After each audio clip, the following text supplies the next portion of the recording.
علی بھائی، جس مہارت سے آپ ہر مسئلے کا جواب دیتے ہیں، اس سے قطعاً نہیں لگتا کہ آپ نے خود سے تحقیق کر کے ہدایت حاصل کی ہے۔ سچ سچ بتائیں، آپ کو کس نے ٹرین کر کے علماء پر مسلط کر دیا ہے کہ آج تمام فرقوں کے علماء اتنے پریشان ہیں؟ اللہ نے کیا جی مسلط۔ جب اللہ کسی کو مسلط کر دینا تو پھر پریشانی بنتی۔ اس میں اصل راز بتانا ہے آپ نے۔ راز ہے اللہ کی مدد، ٹھیک، اور تو کوئی راز نہیں ہے سر۔ یہ آپ لوگوں کا طریقہ واردات ہوتا ہے نا، ایک جماعت دوسری کے بارے میں کہتی ہے اس کو فورن فنڈنگ آتی ہے، اس کو ایجنسیوں نے اٹھایا ہے، اس کو فلاں نے اٹھایا ہے، اس کو فلاں نے اٹھایا ہے۔ وہ سر پتہ چل جاتے ہیں، ہم جو کچھ کہہ رہے ہیں ہمیں آپ لوگوں کے بزرگوں نے اٹھایا ہے۔ آپ کے بزرگوں نے ہمیں بتایا تھا کہ دین وہ ہے جو کتاب اللہ میں ہے، جو بخاری میں ہے، مسلم میں ہے۔ جب ہم نے پڑھا تو سب سے پہلے آپ کے بزرگ فیل ہو گئے اس ٹیسٹ میں، تو پھر ہم نے کہا کہ آپ کے بزرگوں نے آپ کو آدھی بات سچ بتائی تھی کہ دین اس میں ہے، لیکن اس کے اندر جو دین تھا وہ آپ کو نہیں بتایا تھا، ہم نے وہ بتانا شروع کر دیا۔ تو اس میں کوئی کمال والی بات تو نہیں ہے۔ باقی یہ رہا کہ ظاہر ہے کہ ایک دن کی محنت تو نہیں ہے۔ میں یعنی 92 میں نے میٹرک کیا، 94 میں ایف ایس سی، تو آج آپ سمجھ لیں تقریباً 25-30 سال ہو گئے میں یعنی کتابیں پڑھتا ہوں، اور ظاہر ہے ایک دن کا نالج تو نہیں ہے، پھر کمپیریٹیو اسٹڈی بھی کرتا ہوں، اور یعنی میں تعصب سے پاک ہوں۔ میں کسی ایک ٹاپک کے اوپر بھی جب تحقیق کرنا شروع کرتا ہوں نا، تو تمام مکاتب فکر کی کتابیں، ان کے علماء کو پڑھتا ہوں، پھر خود بھی کتاب و سنت دیکھ کے تو آپٹیمل سولوشن پہ پہنچتا ہوں۔ حیات النبی پہ آپ میرا 2 گھنٹے کا مسئلہ نمبر 5 دیکھیں، اس کی شروع میں نے بتایا کہ ایک سمجھ لیں پوری اسائنمنٹ تھی حیات النبی کے اوپر۔ دنیا میں جتنی بڑی بڑی کتابیں لکھی گئی ہیں نا مکاتب فکر کی، 400-500 صفحوں کی کتابیں، وہ میں نے ساری پڑھی، نوٹس بنائے، پھر کمپیریٹیو اسٹڈی کر کے میں نے لیکچر 2 گھنٹے کا ریکارڈ کروایا۔ تو آپ بھی تعصب سے باہر نکلیں، آپ سب کو سننا شروع کر دیں، آپ کا علم بھی اس لیول پہ آ جائے گا۔ باقی رہا سپیکنگ پاور، ظاہر ہے کہ میں 92-93 سے ہی چونکہ درس و تدریس سے وابستہ ہوں تو سپیکنگ پاور آ جاتی ہے۔ کوئی لانچ نہیں کسی نے کیا سر، بے فکر ہیں آپ۔ اگر مجھے کسی نے لانچ کیا ہوتا نا تو میں آپ کو انگریزوں کے زمانے میں لکھی ہوئی کتابوں کے حوالے دے رہا ہوتا، بخاری مسلم کے تو نہ دے رہا ہوتا۔ اب آپ اپنے اپنے بزرگوں اور اپنے علماء کو دیکھیں کہ وہ جمعے کی تقریریں کن کتابوں سے کر رہے ہیں، وہ کن کن کتابوں سے درس دے رہے ہیں، وہ مولویوں کی کتابوں سے درس دے رہے ہیں جو مولوی انگریزوں کے دور کے ہیں۔ میں یہ نہیں کہہ رہا انگریزوں کے پٹھوں ہیں، یہ نہیں میں کہہ رہا، میں اپنے الفاظ کنٹرول استعمال کر رہا ہوں۔ یہ اس وقت ہوں گا جب آپ مجھے کہیں گے، پھر میں کہوں گا پٹھوں تو وہ ہے جو انگریزوں کے دور میں کتاب لکھ رہا ہے، اور جو 1200 سال پہلے کتابیں لکھی گئی ہیں جن کو سنی مانتے آ رہے ہیں شروع سے، ان کے حوالے دے رہا ہے۔ تو سر وہ تو بخاری مسلم کا ایجنٹ ہے، تو ہم امام بخاری امام مسلم کے ایجنٹ ہیں، ٹھیک ہے۔ اور چھوڑا کس نے؟ اللہ نے۔ کیوں چھوڑا ہے؟ اس لیے چھوڑا ہے کہ ظاہر ہے کہ جب بھی کوئی عروج آتا ہے تو اس کو زوال آنا چاہیے۔ تھوڑا آپ لوگوں نے یعنی امت کے ساتھ کیا ہے اور اس دین کا جنازہ نکالا ہے، جس شے نو چھیڑو دے اختلاف نکلتا ہے۔ من لوگ کہتے ہیں یار اختلافی موضوع، میں کہتا ہوں جی اتفاقی موضوع آپ بتائیں نا کون سا ہے۔ آپ عقیدے سے شروع کر دیں نا، آپ کہتے ہیں توحید میں مسلمان ایک ہے، توحید میں صرف اتنا ہی ایک ہے جتنا ہندو ایک مانتے ہیں اللہ کو، اس میں آپ توحید فی الذات میں آ جائیں، فی الصفات میں آ جائیں تو آپ دیکھیں کتنے اختلافات موجود ہیں۔ ابھی تک مسلمان یہ نہیں طے کر پائے کہ اللہ تعالیٰ عرش پہ ہے یا ہمارے ساتھ ہے۔ تسی کہہ رہے ہو کہ توحید بھی سادہ ہے۔ ایک کہتا ہے جی آپ اللہ کو عرش پہ مانیں گے تو اس کو محدود کر دیں گے، دیوبند بریلویوں کا یہ کہنا ہے۔ وہ اہل حدیث کو کہتے ہیں یہ کافر ہے کیونکہ اللہ کو محدود مانتے ہیں، اللہ تعالیٰ محدود ہے۔ دوسرے اہل حدیث کہتے ہیں اللہ تعالیٰ قرآن میں ہے، عرش کے اوپر ہے، اور یہ دیوبندی بریلوی کہتے ہیں ہمارے ساتھ ہے، یہ تو وحدت الوجود رکھتے ہیں، یہ کافر ہے۔ سر یہ میں آپ کو تھریٹیکل باتیں نہیں بتا رہا، یہ پریکٹیکل باتیں ہیں۔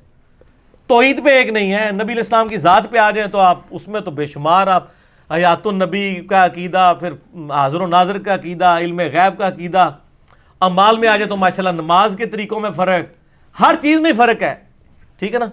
تو کاش میں کسی ایسی دنیا کا باشندہ ہوتا جہاں پہ یہ مسائل نہ ہوتے تو مجھے بھی نہ بولنا پڑتا۔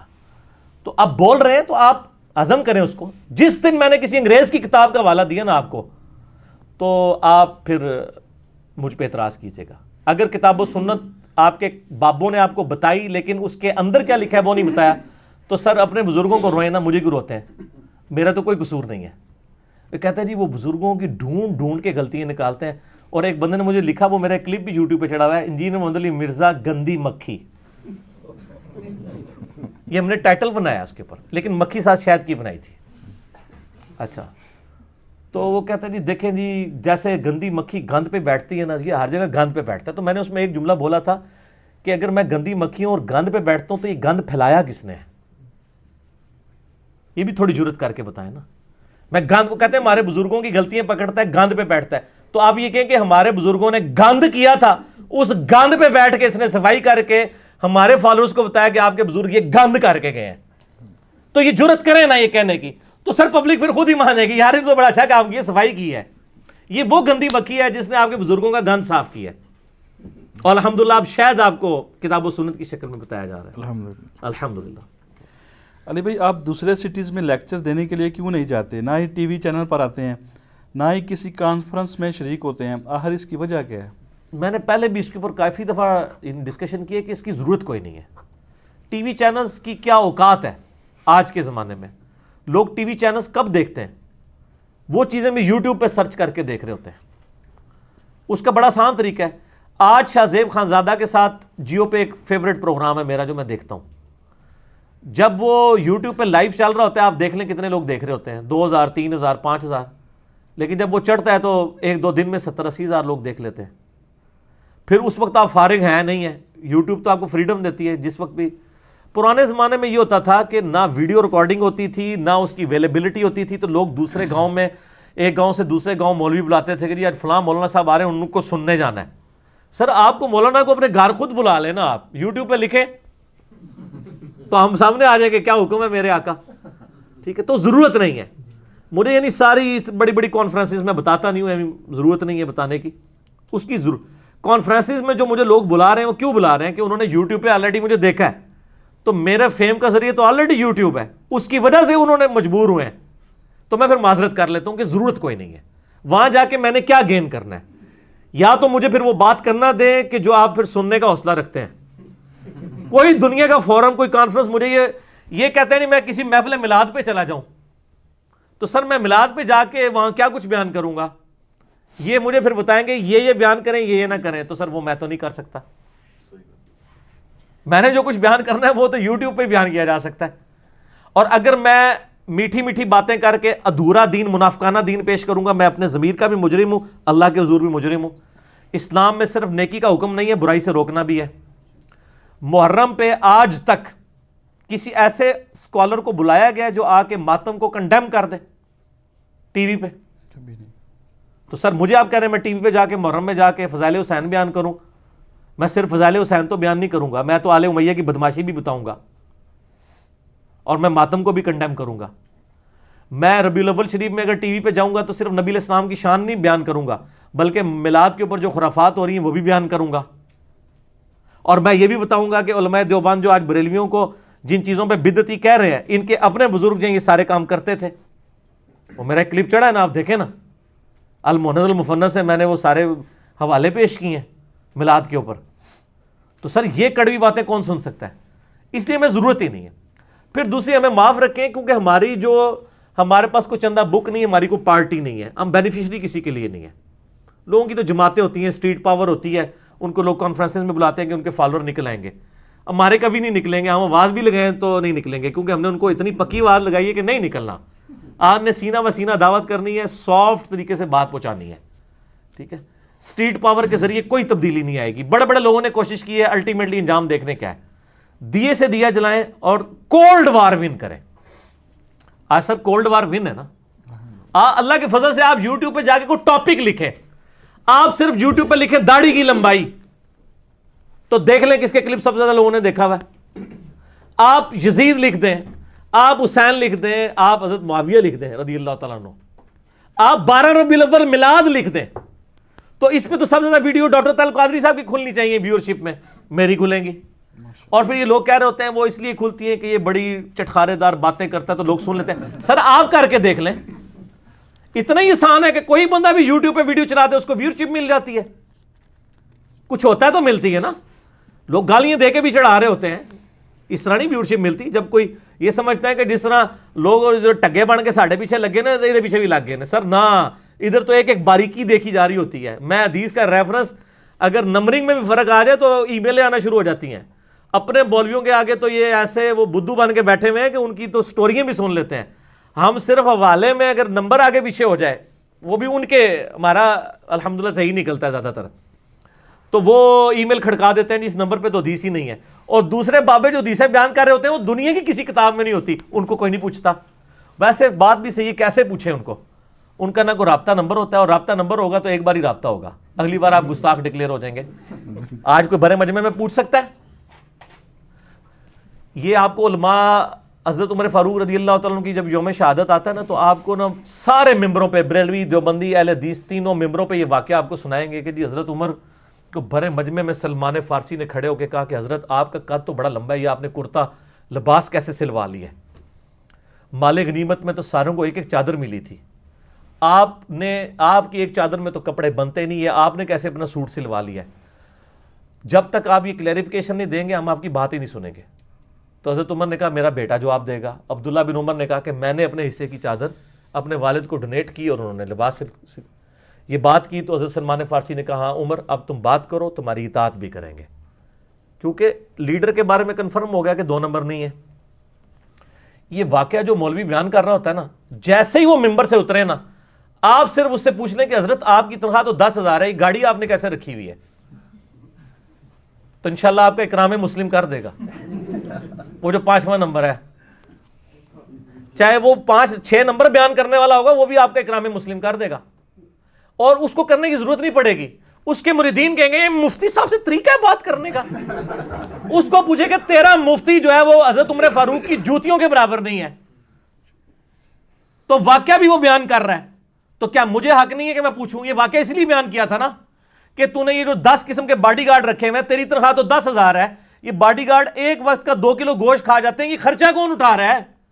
تو سر ان کو پتا، اچھا وہ اتنا ہے کہ ضمیر اندر سے آواز لگاتا ہے۔ صحیح مسلم میں حدیث ہے، گناہ وہ جو تیرے دل میں کھٹکے اور تو اس بات پہ آر محسوس کرے کہ لوگ مطلع ہو جائیں۔ ان کو پتا ہوتا ہے کہ اگر میں یہ کہہ دیا نا کہ سر یہ جو ہر جمعے میں چندہ ہوتا ہے یہی تو، اسی سے تو ہم یہ پال رہے ہیں سارا کچھ، تو یہ بات کرتے ہو ڈرتے ہیں لوگ تو اگلی بار چندہ ہی نہیں دیں گے۔ تو سر آپ جڑے بنے، آپ کہہ دیں کہ آپ کا پیسہ لوٹ کے ہم سب کچھ کر رہے ہیں، سچے بنے، بتا دیں لڑتے کیوں ہیں، ناراضگی کیوں کرتے ہیں، مریدین کو اشارے کیوں کرتے ہیں؟ بلکہ ہمارے شہزاد بھائی ہے وہ کہتے نہیں، وہ ایک اہل حدیث کی مسجد میں گئے، انہوں نے مولانا نے کوئی تقریر کی، وہ اٹھ پٹانگ باتیں کر دی، تو وہ جب اترے تو انہوں نے کہا یہ جو آپ نے بات کی کہاں لکھی ہوئی ہے؟ وہ کہتا نہیں اس طرح کرے آپ اندر کمرے میں آ جائیں۔ بھائی کمرے نہ کرے جانا مہربانی کر کے۔ اس نے کہا سر تقریر آپ نے باہر کی ہے، جو آپ اندر دے کے کمرے میں جا کے تقریراں کرتے ہو، مجمع تقریراں کرتے ہو، ممبراں ہوتے ہیں، جواب دینے ایسے کہتے ہو کمرے میں آ جائیں۔ اس میں جو شریف لوگ ہیں وہ کمرے میں اس لیے لے جاتے ہیں کہ تاکہ اتنے لوگوں کے سامنے بےزتی نہ ہو، اور جو بدماش ہوتے ہیں وہ اس لیے لے جاتے ہیں تاکہ آپ کا اکرام مسلم کریں اندر جا کے، اور آپ کو یہ بتائیں کہ آئندہ سوال نہ کسی سے کیا جائے۔ اور اب تو میرا خیال ہے جب بھی کوئی مطلب اس طرح کا پوائنٹ آف ویو اٹھاتا ہے نا، ہمیں تو فیڈ بیک ملتی رہتی ہے نا، اگر کسی مسجد میں کوئی ایشو ہوتا ہے نا تو لوگ پوچھتے ہیں کہ سر یہ جو آپ نے بیان کیا ہے، بس صرف اتنا کہہ دیں سر کہ یہ آپ نے جو حدیث بیان کی ہے نا اس کا انٹرنیشنل نمبر بتا دیں۔ وہ کہنے پتہ لگ گیا کہ اسٹیشن تو بول رہے ہیں، صرف یہ بول لیں، سر آپ صرف یہ بولیں کہ یا سر یہ جو آپ نے بخاری تو یہ بیان ہی نہیں کرتے، یہ تو حدیثیں بھی بیان، حدیث کیا کیا ہوتا ہے، ان کو یہ حدیث کا ریفرنس دیں اور اس کا انٹرنیشنل نمبر بھی بتانا ہے، تو آپ اس کے چہرے سے پڑھ لیں گے، اس کو پتہ لگ جائے گا کہ اسٹیشن تو بول رہے ہیں۔ ان کو پتہ چل رہا ہوتا ہے کہ یہ کہاں سے فیڈ بیک آ رہی ہے۔ یار ان کو تو خوش ہونا چاہیے، یہ پیسے لے کے جو کام نہیں کر رہے تھے ہم نے مفت میں وہ کام کر دیا اللہ کے فضل سے، تو یہ تو ان کو شکر گزار ہونا چاہیے اگر واقعی اسلام کے مجاہد ہیں، پھر ان کو ناراض نہیں ہونا چاہیے کہ یار واقعی یہ کام کر دیا ہے، اچھی بات ہے، لوگوں کو ایجوکیٹ کیا کہ لوگ کتاب و سنت پڑھیں۔ لیکن نہ، ایک دیوبندی عالم نے کتاب لکھی ہے مناقب ابی حنیفہ، اس کے مقدمے میں انہوں نے لکھا ہے کہ دور حاضر میں حدیث کی کتابوں کے ترجمے نے گمراہی کا دروازہ کھول دیا ہے۔ استغفر اللہ تو بولی، اور وہ کہتا ہے اس لیے کہ پہلے جب ہم کچھ بیان کرتے تھے نا تو ہم سے پبلک نہیں پوچھتی تھی کہاں لکھا ہوا ہے، اب جب ہم کوئی غلط بات کر دیتے ہیں تو وہ کہتے ہیں یہ حدیث کا تو ترجمے ہوئے ہیں، بتائیں یہ کس جگہ لکھی ہوئی ہے بات، کہاں لکھی ہے، بخاری میں، مسلم میں؟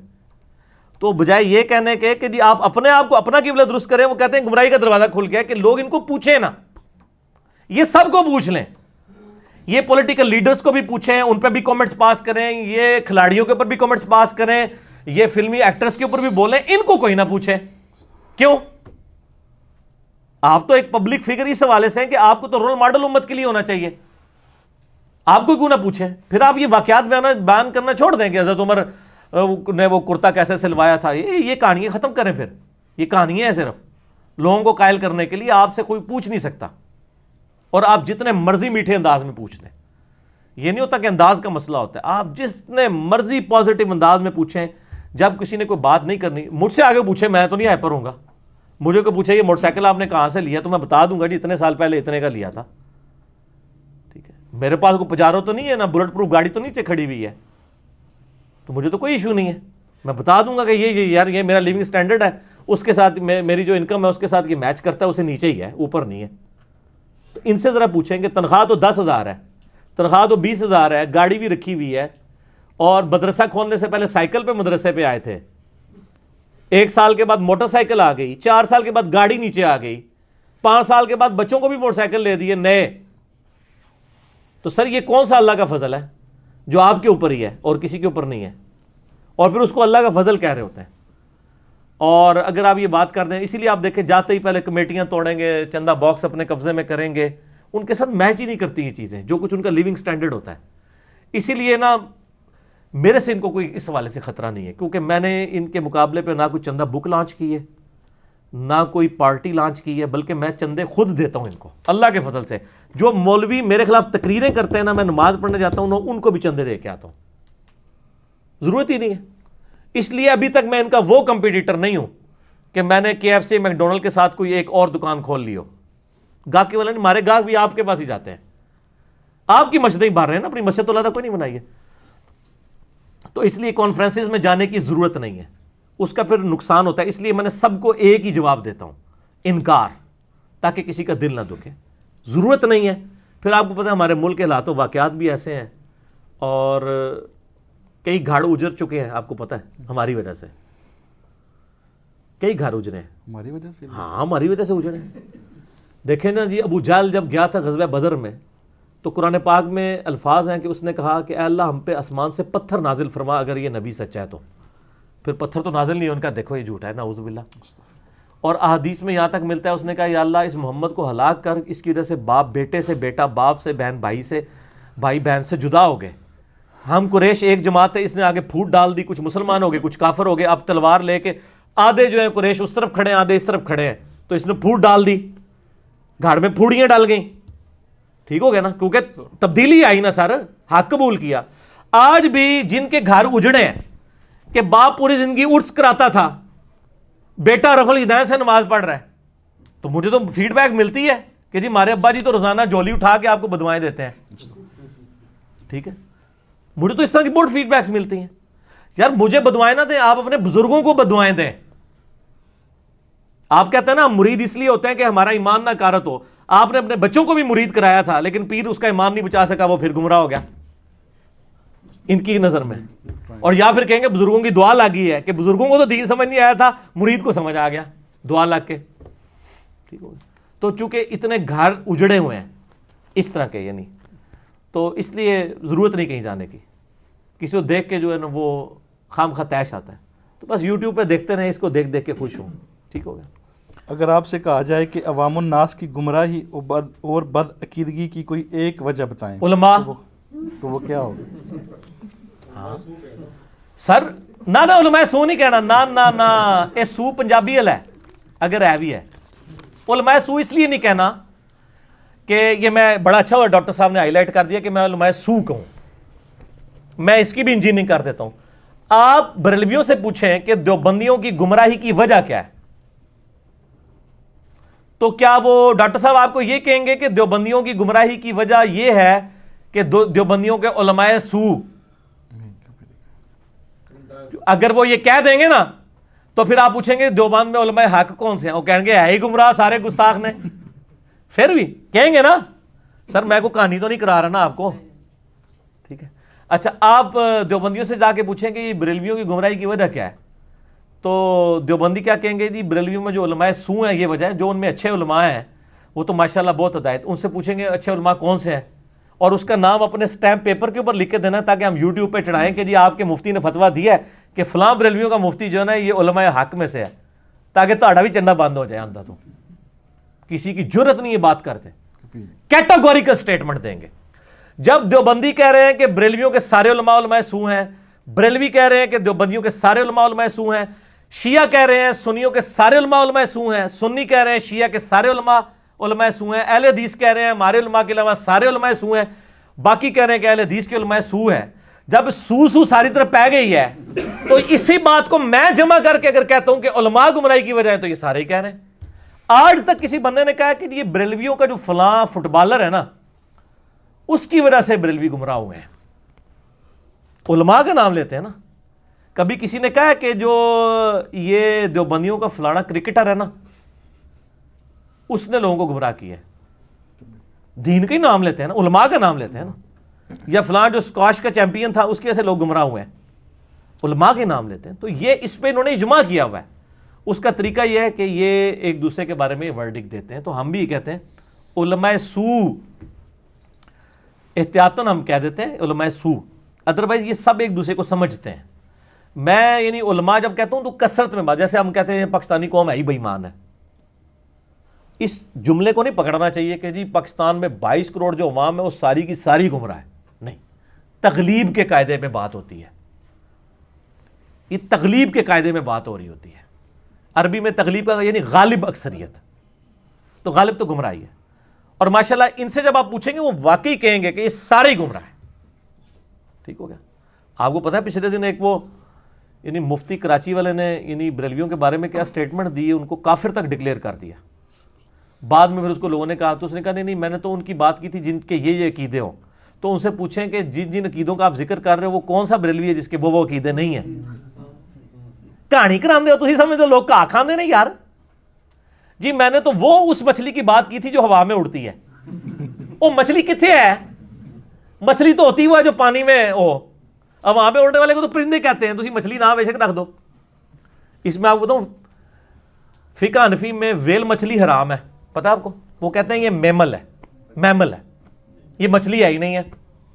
اچھا, جب ان کو بخاری مسلم سے ہم حدیث پیش کرتے ہیں کہ ابو عبیدہ ابن جرح جب جہاد میں جا رہے تھے تو بھوکے تھے تو سمندر میں ایک کنارے پہ مچھلی آئی بہت بڑی, اس کو 15 دن تک صحابہ کھاتے رہے, اور اس کی جو پسلیاں تھیں نا یعنی وہ اس کا جو ڈھانچہ ہے, ابو عبیدہ نے حکم دیا کہ اس ڈھانچے کو یوں رکھا جائے تو ایک اونٹ سوار اس کے نیچے سے گزر جاتا تھا. اتنا بڑا اس کا سرکمفرنس تھا ڈھانچے کا. سر اتنا بڑا سرکمفرنس کس مچھلی کا ہوتا ہے؟ ویل مچھلی کا ہوتا ہے نا, شارک کا بھی نہیں ہوتا. ٹھیک ہے, ویل یعنی پیسیفک اوشن میں بحر الکاہل میں ایسی بھی ویل مچھلیاں ہیں جو 11 ہاتھیوں کے برابر ان کا والیوم ہوتا ہے. ٹھیک ہے, اب اونٹ سوار گزر رہا ہو اور اتنا بڑا سرکمفرنس جس کا پنجر اتنا بڑا ہو, وہ سر آپ کی دریا کی مچھلی تو نہیں ہوگی نا. جب ہم یہ حدیث پیش کرتے ہیں نا وہ کہتے ہیں ہو سکتا ہے کوئی مچھلی ہو, وہ آج تک دریافت نہیں ہوئی کیڑی مچھلی ہے. وہ سر ویل مچھلی ہے, مان لو ویل مچھلی ہی اگرچہ میمل ہے. مچھلی کی ڈیفینیشن یہ ہے قرآن میں ہے کہ سمندر کا مردار تمہارے لیے حلال کر دیا گیا. سمندر کا مردار وہ ہوتا ہے جسے سمندر سے نکال کے خشکی پہ رکھیں تو وہ مر جائے. ویل مچھلی اگر خشکی پہ زندہ رہتی ہے تو وہ مچھلی نہیں ہے. سانپ کو آپ نکالیں نا, سمندری سانپ کو, وہ زندہ رہے گا. کچھوے کو نکالیں وہ زندہ رہے گا. لیکن مچھلی کوئی بھی آپ نکالیں گے نا وہ مر جائے گی. کیکڑا ایون یہ بھی تھوڑی دیر کے بعد مر جاتا ہے, یہ بھی پانی کے بغیر نہیں رہ سکتا. ٹھیک ہو گیا. تو لیکن مگرمچھ باہر بھی زندہ رہتا ہے اندر بھی رہتا ہے. وہ میٹھے پانی کا نمکین وہ سمندر میں تو نہیں ہوتا. تو اس طرح یہ نا یعنی کہانیاں کرا دیتے ہیں. تو علماء وجہ ہے, اور آپ لوگوں کو خوش کرنے کے لیے میں کہہ دیتا ہوں کہ علماء سو وجہ ہے. جب آپ علماء سو پوچھیں گے پھر مجھے آپ آگے پوچھیں گے سو تو ہمیں پتہ ہے, آپ علماء حق بتائیں. وہ میں بتانے سے جب قاصر ہو جاؤں گا تو میں اینڈ پہ صرف یہی کہوں گا کہ نہ میں وابی نہ میں بابی, میں ہوں مسلم علمی کتابی. علماء حق ہیں الحمدللہ, زندہ ہیں آج تک اپنی کتابوں میں, امام بخاری, امام مسلم. باقیوں کی گارنٹی ہم اس لیے نہیں دیتے کہ باقیوں کے اوپر آپ کا خود ہی اتفاق نہیں ہے. بریلویوں کے بزرگ دیوبندیوں کے گستاخ رسول ہیں, مشرک ہیں, اور جو دیوبندیوں کے بزرگ ہیں وہ بریلویوں کے نزدیک مشرک ہیں. تو یہ آپس میں چونکہ ان کا مقدمہ ہے, ہمارا کوئی لینا دینا نہیں. آپ جائیں سپریم کورٹ میں جا کے اپنی پٹیشن ایک دوسرے پہ فائل کریں, ہمیں معاف رکھیں. ہم مسلمان ہیں, ہم آپ سب کو مسلمان سمجھتے ہیں, آپ کے پیچھے نمازیں پڑھتے ہیں, آپ کو چندے دیتے ہیں, انشاءاللہ آندہ بھی دیتے رہیں گے, اور گارنٹی ہے کہ ہم چندہ اکٹھا نہیں کریں گے. ہمارے حصے کا چندہ بھی آپ کو ہی جائے گا. ٹھیک ہوگا جی. اللہ تعالیٰ سے دعا ہے جو حق بات میں نے کہی اللہ تعالیٰ ہمارے دلوں میں راسخ فرمائے, اور جس بات میں جو میں نے بڑی بڑی کڑوی کڑوی باتیں کی ہیں ان میں سے جو غلط باتیں ہو گئی ہیں اللہ تعالیٰ ہمارے دلوں سے معاف کر دے, ہمیں معاف بھی کر دے, اور ہمیں کتاب و سنت کی تعلیمات پر عمل کر کے دوسرے بھائیوں تک پہنچانے کی توفیق عطا فرمائے. اور اللہ تعالیٰ ہمیں شیاطین جن اور شیاطین انس کے شر سے بھی محفوظ فرمائے. سبحانک اللہم و بحمدک اشہد ان لا الہ الا انت استغفرک و اتوب الیک وما علینا الا البلاغ المبین. جزاکم اللہ خیر. جزاکم اللہ خیر.